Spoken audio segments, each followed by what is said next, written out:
It's a damn lie. It's a feel-good doctrine.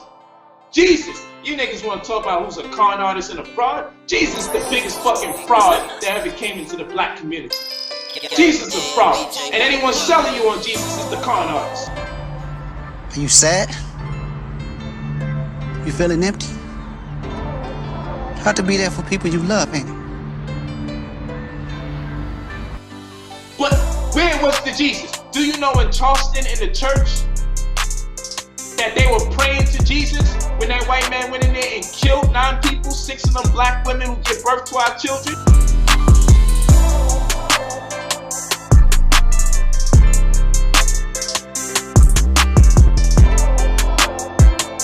Ruth, seen here on surveillance video, entered Emmanuel AME Church around 8:06 p.m. wearing a fanny pack.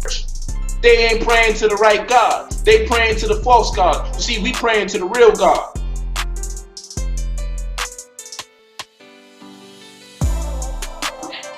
They ain't praying to the right God. They praying to the false God. See, we praying to the real God. Do you not realize it's a lie? What you think? During your lifetime, Jesus is going to come?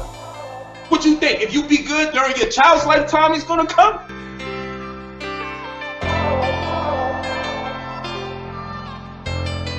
It's called running. Hey! Hey! Wait! Hey! Wait! Yo, y'all better stop. I'm telling you, word of my life, man.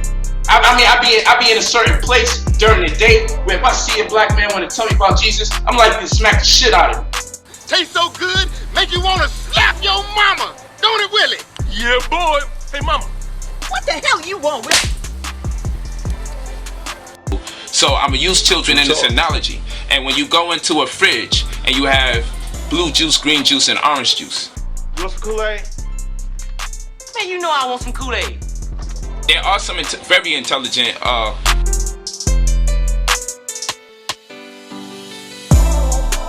religious people out there. Monotheistic people. Okay, but what I'm gonna tell you is the adherents. I don't know any. The adherents have been reduced to childlike thinking. To me, the most intelligent religious adherents out there would be the people that know that they're bamboozling the people. That it is Leka and Polcratidinus, that in a Legotla, in an Imbizo, Flagitus, and Enervating Lematas. Syllogistically speaking, you have to have at least 2 premises and a conclusion if you really want to have a strong impact, okay? Or a premise and a conclusion, but you really want to have 2 premises and a conclusion. Syllogistically speaking. He even pronounces words that don't make a lick of sense. Albumin. And when you're that damn good with words, sooner or later someone's gonna pay you to say them.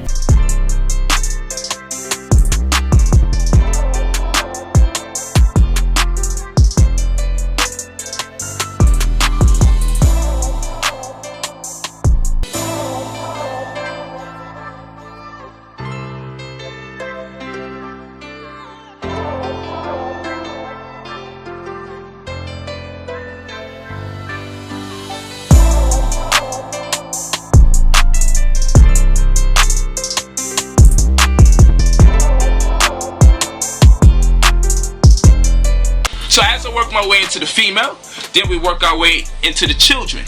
Okay, but just by dealing with the female, that encompasses the child. I know what I like, and I know you know what I like because you were trained to know what I like, but I would like to know what you like. For instance, do you have a favorite food? Yes. Good! What is your favorite food? Whatever food you like. Are you saying that no matter what I tell you to do, you will do? Yes, Your Highness. Anything I say, you do? Yes, Your Highness. Bark like a dog. Arf, arf, arf, arf, arf, arf. A big dog. Woof, woof, woof, woof, woof. Hop on one leg. Because by default, the male was implicated. So we just look at the structure and the sequence of this mythos. Let me be venereal in my requisition for this body of congregation. See, for the personal gratification of my urethra. As the Greek philosopher Massengill once dictated. Why we can't have a female god? Why the brothers can't worship a female god?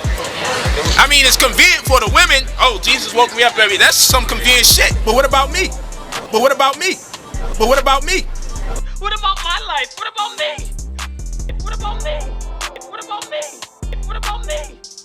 And when people got a problem with the vulgarity and the profanity sometimes when I'm teaching, they just gotta understand. When you trying to drive people to be in a more militaristic state of mind, the fucking sergeant or the general isn't making sure that they tiptoe around the word. What is that, Private Pile? Sir, jelly donuts, sir! A jelly donut? Sir, yes, sir! How did it get here? Sir, I took it from the mess hall, sir! Is chow allowed in the barracks, Private Pile? Sir, no, sir! Are you allowed to eat jelly donuts, Private Pile? And we wasn't really left with any inherited wealth. And considering that wealth really begins at $150,000 a year, and the threshold for poverty for a family of 4 is about $32,000 a year, and for an individual is about $15,000 a year. That's 30 cents worth of oatmeal. My father always knew what everything costs. That's $1.09 in the trash. That's $2 on fire. That's 49 cents of spilt milk dripping all over my table. No. Oh, what we did, we all talked. I, of course, got permission from my wife, Aminette, to engage her and present the idea to her. And then we all eventually talked after I spoke to her, and we had a meeting. Are you guys like legally married, or you just say wife? Oh, well, of course, bigamy is against the law, but I have contracts with each of my wives. With the wife, okay. Were you surprised when your wife said yes to a second wife? No, I wasn't surprised. What I would say is I would be surprised some years prior. Right. Because that definitely wouldn't have been her disposition. So you meet her, and then what happened in your mind? You're like, this is a good one to be with? Well, actually, yes, because like they mentioned, she has been coming around to the bookstore for years before we even consider her as a co-wife.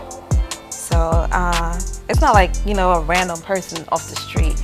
Like, I've actually seen her, I've seen her family. Right. You know, we're pretty much on the same path. So I said, this would be a good sister. How was Brother POLIGHT able to convince you? But if you come by, I won't call you. Okay? Don't ever come by here. Okay? You gonna call me? I'ma call you. But if you come by, I won't call you. Okay? Don't ever.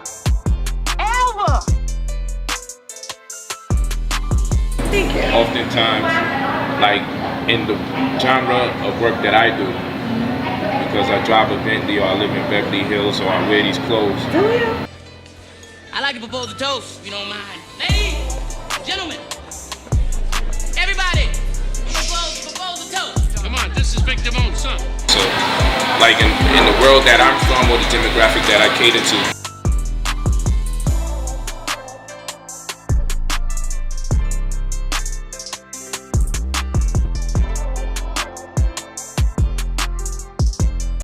because they know that with each artist they bring out, they have to have a specific demographic that they want to reach.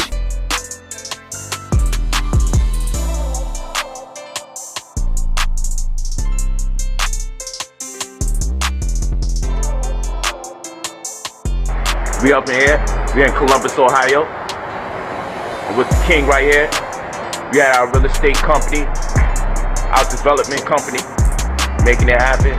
So right now we're working on a 26 unit project here in Columbus, Ohio. But the very unique thing about it is we're using cargo bins. Bins cost us about $1,700 a bin.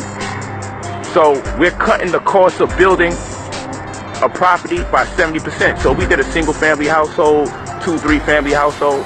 We're saving 70% of the money that it normally costs to develop those type of properties.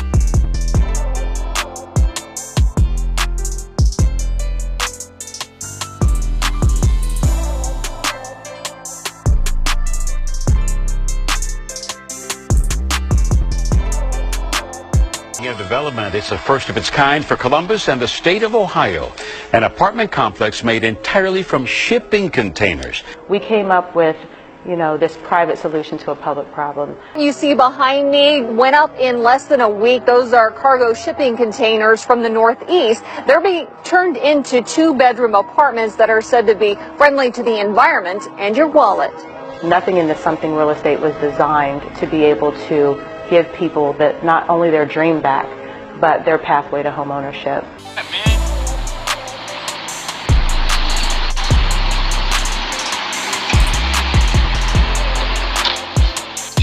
It don't even make sense.